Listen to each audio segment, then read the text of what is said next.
कि अब सॉफ्टवेयर से ही सभी शिक्षकों का ट्रांसफर होगा। कोई भी ट्रांसफर अब मैनुअली नहीं होगा। बीपीएससी और विशिष्ट शिक्षकों का ट्रांसफर होगा। देखिए, पहले फेज का इसी महीने 30 जनवरी तक लिस्ट जारी करने का लक्ष्य है और सभी जिलों से बारी बारी से विभाग को ऑनलाइन रिक्तियां मिल रही है। कल शाम तक ट्रांसफर को लेकर के शेड्यूल जारी होगा और फरवरी में दूसरे या तीसरे या फिर चौथे फेज का सॉफ्टवेयर से ही ट्रांसफर होगा। सभी फेज के लिए फिर से नई तारीख का ऐलान होगा और फरवरी में आवंटित स्कूल की जानकारी मिलेगी। तो मैट्रिक इंटर परीक्षा के बाद सभी की पोस्टिंग होगी और शिक्षा विभाग में कल महत्वपूर्ण बैठक के बाद नई तिथि की घोषणा होगी। और अब तक सिर्फ 35 कैंसर पीड़ित का ट्रांसफर हुआ है। सॉफ्टवेयर में डाटा फीड करने का काम शुरू हो चुका है। और ज्यादा जानकारी के लिए न्यूज 18 संवाददाता रजनीश हमारे साथ जुड़ रहे हैं। रजनीश, देखिए, ट्रांसफर पोस्टिंग को लेकर खबर मिल रही है कि अब सॉफ्टवेयर के जरिए होगा, पूरी जानकारी दीजिए।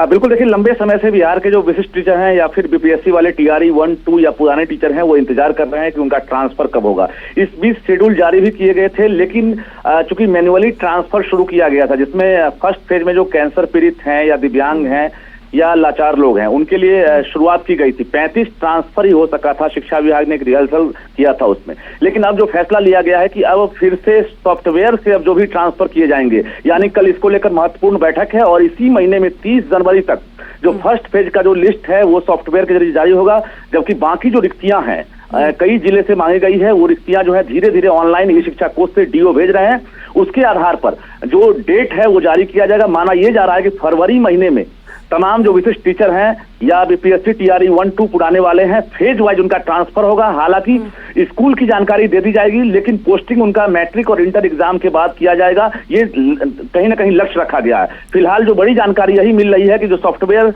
से ट्रांसफर होने की बात है, उसका ट्रायल भी शुरू हो गया है और उसमें डेटा फीड करने का काम शुरू हो चुका है। कल एसीएस डॉक्टर एस सिद्धार्थ बैठक करेंगे तमाम अधिकारियों के साथ। उसके बाद ये कल नई तिथि का ऐलान करेंगे, जिसके बाद जानकारी मिलेगी कि first phase, second phase, third phase and fourth phase का ट्रांसफर कब तक होगा। जो लक्ष्य रखा गया उसकी जानकारी कल जो है तमाम शिक्षकों को मिल जाएगी। लक्ष्मी, लेकिन रजनीश, क्या फर्क है मैनुअली और सॉफ्टवेयर के जरिए जो ट्रांसफर किया जाएगा? क्या इसमें कुछ बदलाव रहेगा या फिर किन किन बातों का इसमें ध्यान रखा जाएगा?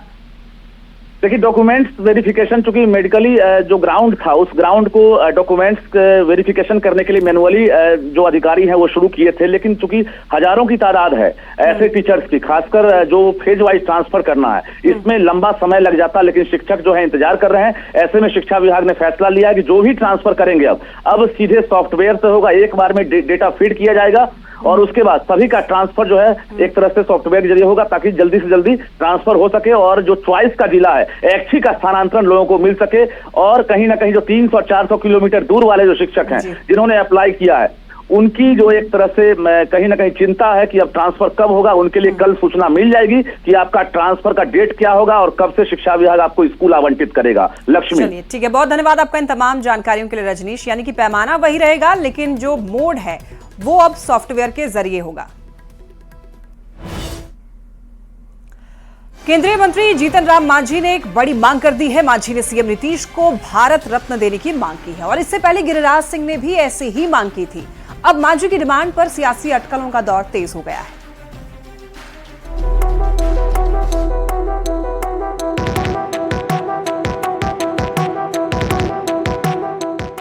गिरिराज सिंह के बाद केंद्रीय मंत्री जीतन राम मांझी ने भी बड़ी मांग कर दी है। मांझी ने नीतीश कुमार को भारत रत्न देने की मांग कर दी है। मांझी ने कहा, नीतीश कुमार ने बिहार के लिए बेहतरीन काम किया है, उन्हें भारत रत्न या कोई और समकक्ष पुरस्कार से नवाजा जाना चाहिए। हमारे नीतीश कुमार जी पर आज तक कोई आरोप नहीं लगाया है और नहीं लगा सकता है। इस दृष्टिकोण को भी देखते हुए, और दूसरा, सब लोग अपने परिवार, अपने परिजन को आगे बढ़ाने का काम करते हैं, लेकिन उन्होंने साफ कहा कि हमारा तो परिवार समूचा बिहार है। इस भावना को लेकर के चलने वाले नीतीश कुमार जी को भी मैं समझता हूँ कि भारत रत्न हो या समकक्ष और भी जो पुरस्कार हो, उससे नवाजित करना चाहिए। मांझी की मांग पर सियासत गर्मा गई है। जेडीयू ने कहा, सीएम नीतीश के पीछे पुरस्कार दौड़ता है, तो नीतीश को भारत रत्न देने की मांग का बीजेपी ने समर्थन किया। वहीं आरजेडी ने मांझी के बयान पर चुटकी ली है। माननीय जीतन राम मांझी जी को माननीय नीतीश कुमार जी के व्यक्तित्व के अनुरूप मांग करने का अधिकार है। माननीय नीतीश कुमार जी का व्यक्तित्व इतना भारी है कि पुरस्कार उनके पीछे दौड़ता है। निश्चित तौर पर वो भारत रत्न के हकदार हैं और समय आने पर मुझे लगता है कि भारत रत्न जैसे जो गरिमामय सम्मान है उन्हें जरूर दिया जाएगा। ये मांग नहीं रहे हैं, अपनी राजनीति चमकाने की कोशिश कर रहे हैं और ये भूल रहे हैं कि नीतीश कुमार जी हों, सुशील कुमार मोदी जी थे, रविशंकर सिन्हा, ये सब तो लालू प्रसाद यादव जी के ही यूनिवर्सिटी के प्रोडक्ट हैं। गुरु तो लालू प्रसाद यादव जी ही है। इसलिए मांझी जी अगर भारत रत्न ही मांगना है तो आप परम आदरणीय लालू प्रसाद यादव जी के लिए मांगिए। इससे पहले गिरिराज सिंह ने नीतीश कुमार को भारत रत्न देने की मांग की थी। गिरिराज से पहले भी जेडीयू की राज्य कार्यकारिणी की बैठक में खास पोस्टर लगाकर नीतीश को भारत रत्न देने की मांग की गई थी। जेडीयू के राष्ट्रीय कार्यकारी अध्यक्ष संजय झा ने तो नीतीश के लिए नोबेल पुरस्कार की मांग की थी। बड़ा सवाल है कि एनडीए नीतीश कुमार को भारत रत्न देने की मांग क्यों कर रही है। फिलहाल मांझी के बयान के कई सियासी मतलब निकाले जा रहे हैं। मांझी के बयान पर सियासी अटकलें फिर तेज हो गई है। न्यूज 18 के लिए पटना से संजय कुमार और आनंद अमृतराज की रिपोर्ट। पटना से बड़ी खबर, कल सीएम नीतीश की यात्रा स्थगित है। कल पूर्णिया जाने वाले थे सीएम नीतीश, उनकी तबीयत ठीक नहीं होने की वजह से यात्रा स्थगित है। बता दें आपको, प्रगति यात्रा के तहत जाने वाले थे सीएम की प्रगति यात्रा का तीसरा चरण और अब मंगलवार को सीएम का कार्यक्रम होगा। तो यानी कि उनकी तबीयत थोड़ी सी फिलहाल ठीक नहीं है, इसकी वजह से कल की जो यात्रा होगी वो स्थगित रहेगी। तो कल पूर्णिया जाने वाले थे सीएम नीतीश कुमार, लेकिन कल की जो यात्रा है उनकी वो स्थगित रहने वाली है। उनकी तबीयत ठीक नहीं होने की वजह से दरअसल ये फैसला लिया गया है। प्रगति यात्रा के तहत जाने वाले थे सीएम और आपको बताते चले अब मंगलवार को सीएम का कार्यक्रम हो सकता है, ऐसी खबर मिल रही है। तो इन दिनों प्रगति यात्रा पर चल रहे हैं नीतीश कुमार, लेकिन उनकी तबीयत थोड़ी सी खराब हो गई है, जिसकी वजह से ये बदलाव किया गया है कार्यक्रम में। अब मंगलवार को सीएम का कार्यक्रम होगा।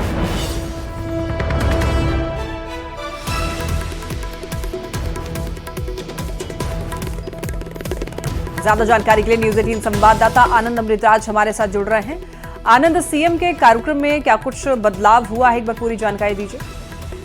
देखिए, मुख्यमंत्री का कल पूर्णिया की यात्रा था। प्रगति यात्रा के दौरान कल उन्हें पूर्णिया पहुंचना था, लेकिन जो जानकारी अभी सीएम हाउस से मिली है और जो लेटर जारी किया गया उसमें अपरिहार्य कारण दिया गया है। लेकिन सूत्र बताते हैं कि नीतीश कुमार की तबीयत ठीक नहीं है, जिसकी वजह से कल जो पूर्णिया की उनकी यात्रा थी वो कैंसिल कर दी गई है और 27 तारीख को जो पूर्णिया की यात्रा होनी थी अब वो 28 तारीख को होगा और 28 तारीख को जो कटिहार की यात्रा थी अब 29 को होगा और 29 तारीख को जो मधेपुरा की यात्रा थी वो 29 तारीख को होगा। यानी कि एक दिन एक्सटेंड कर दिया गया है मुख्यमंत्री की इस यात्रा को और मुख्यमंत्री कल पूर्णिया जो पहुंचने वाले थे कल वो नहीं पहुंच रहे हैं। आज सुबह में भी गणतंत्र दिवस के मौके पे उन्हें पुनपुन के बगल में महुली एक गांव है जहां पे एक दलित बस्ती में झंडोत्तोलन के लिए जाना था, लेकिन उस वक्त भी मुख्यमंत्री की तबीयत ठीक नहीं थी, जिसकी वजह से वो सुबह में भी शामिल नहीं हुए। तो उसी समय इस बात की चर्चा हो रही थी कि मुख्यमंत्री अपनी यात्रा के दौरान कल पूर्णिया जाएंगे कि नहीं जाएंगे, लेकिन मुख्यमंत्री की तबीयत ठीक नहीं होने की वजह से उनकी यात्रा एक दिन के लिए स्थगित कर दी गई और मुख्यमंत्री कल के बाद परसों पूर्णिया पहुंचेंगे और पूर्णिया में जो प्रगति यात्रा उसमें शामिल होंगे। मैं एक बार फिर से अपने दर्शकों को बता दूं कि मुख्यमंत्री के 27, 28 और 29 की जो यात्रा थी वो एक एक दिन बढ़ा दिया गया। 28, 29 और 30 तारीख को अब मुख्यमंत्री अपनी यात्रा के दौरान पूर्णिया, कटिहार और मधेपुरा पहुंचेंगे। जी आनंद, क्या कोई इंटरनल जानकारी है, क्या हेल्थ इश्यूज हैं मुख्यमंत्री नीतीश कुमार को? देखिए, चूंकि इस बार ठंड बहुत ज्यादा पड़ी थी और मुख्यमंत्री इस ठंड के दौरान भी लगातार यात्रा कर रहे थे और बीच में कुहासा भी इतना ज्यादा पड़ा था कि जो उन्हें चौपा से जाना था यात्रा करने के लिए वो चौपा से यात्रा नहीं कर पाए थे और बाई रोड ही गए थे बहुत जगह, जिसकी वजह से जो जानकारी मिल रही है कि ठंड भी उन्हें शायद लगी है, जिसकी वजह से उनकी तबीयत बिगड़ी और उसके बाद मुख्यमंत्री अपने यात्रा के दौरान जो कल उनका यात्रा था स्थगित करना पड़ा। जो हमारे सूत्र बता रहे हैं कि ठंड एक वजह है जिसकी वजह से मुख्यमंत्री अपने यात्रा में कल नहीं जा पा रहे हैं और उनकी तबीयत ठीक नहीं होने की वजह से उनकी यात्रा एक दिन के लिए स्थगित की गई है। लेकिन अभी जो सोर्स बता रहे हैं कि मुख्यमंत्री कल आराम करेंगे और परसों अगर तबीयत ठीक रही तो परसों वो पूर्णिया के अपने प्रगति यात्रा में शामिल होंगे। ठीक है, बहुत धन्यवाद आपका इन तमाम जानकारियों के लिए। बिहार में जहरीली मौत का सिलसिला जारी है। आज सिवान में संदिग्ध मौत की खबर से प्रशासन में हड़कंप मच गया। दरअसल शराब पीने के बाद में एक मजदूर की तबीयत बिगड़ी। अस्पताल में मजदूर के साथी ने दावा किया कि बीमार मजदूर के साथ ही मौत पहले ही हो चुकी है। उनके जो साथी थे उनकी मौत पहले ही हो चुकी है। इस रिपोर्ट में आप देखिए।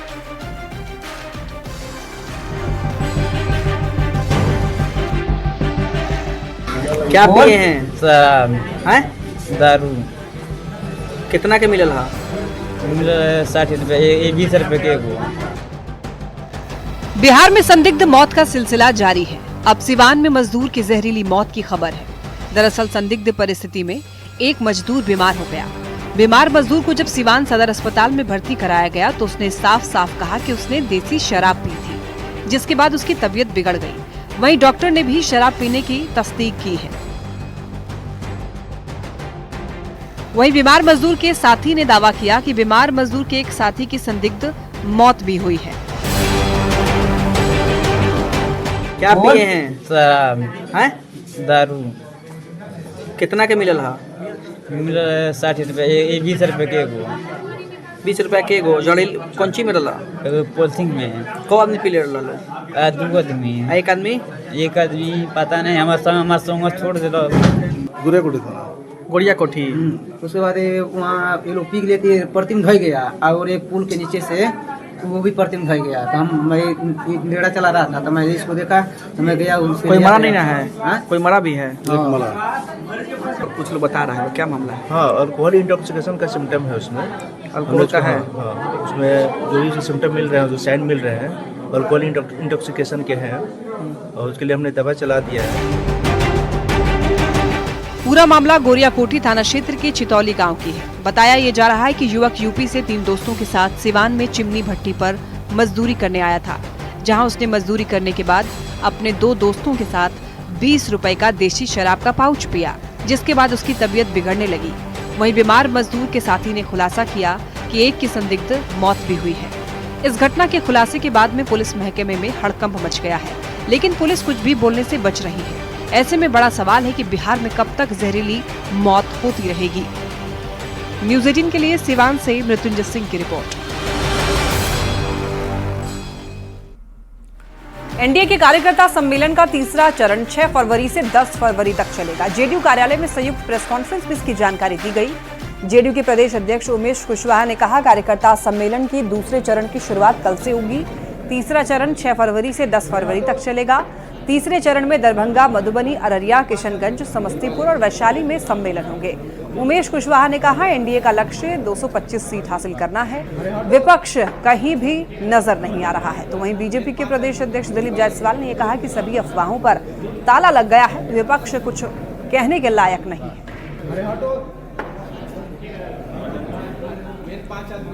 इसकी कामयाबी के लिए सब लोग लगे हुए हैं और जिस उत्साह से लगे हुए हैं तो विपक्ष जो है कहीं भी दिखाई नहीं दे रहा है। विपक्ष जो है उसका मनोबल जो है, जो गलत मंसूबा है वो चकनाचूर हो गया है। उनके चेहरे पर सांप लौट रहा है इस तरह से। तो हम तो ढेर सारी आज अब सब चीज पर जो है बड़ा वाला ताला लग गया है। कौन कंपनी का ताला होता है मजबूत, वही ताला लग गया है। किसका? हरिसन का ताला। अब हरिसन का ताला लग गया और मान्यवर नीतीश कुमार जी ने उसका चाबी कहीं बंद करके रख दिया है। अब अभी से लेके चुनाव तक इस तरह का मिर्च मसाला करने की हिमाकत विपक्ष प्रतिपक्ष के अंदर। पद्म पुरस्कार की घोषणा में मुजफ्फरपुर की निर्मला देवी को भी पद्मश्री सम्मान देने का ऐलान किया गया है। अपना जीवन सुजनी कढ़ाई कला के नाम करने और वैश्विक स्तर पर सुजनी कढ़ाई कला को पहचान दिलाने के लिए निर्मला देवी का चयन किया गया है। तो कैसा रहा है निर्मला देवी का ये पूरा सफर, इस रिपोर्ट में देखिए।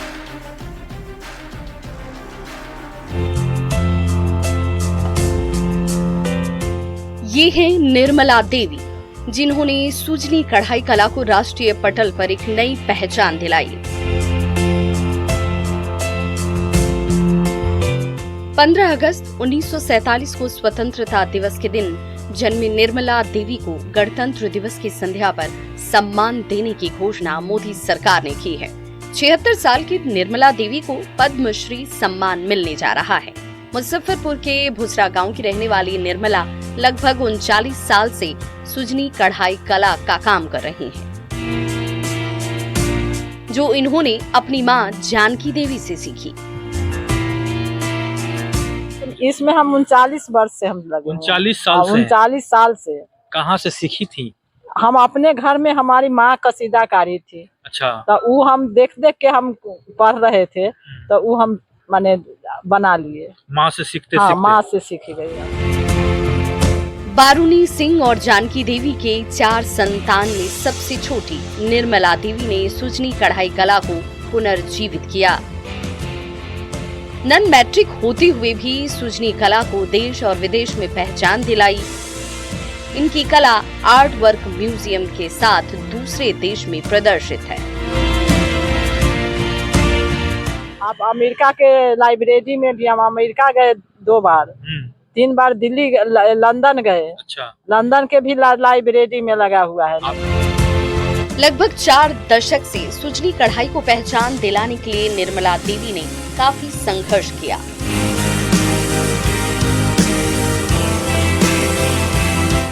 साल 1989 में अतिथि योजना इंटरनेशनल से जुड़ी सुजनी कढ़ाई की ब्रांड एम्बेसडर बनी और 2006 में सुजनी कढ़ाई को जीआई टैग दिलाने में अहम भूमिका निभाई।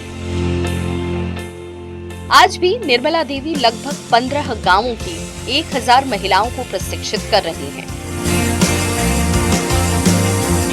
निर्मला देवी से सुजनी कढ़ाई की कला सीख हजारों महिलाएं आत्मनिर्भर बन चुकी हैं। विश्व स्तर तक इन्होंने पहुंचाया है।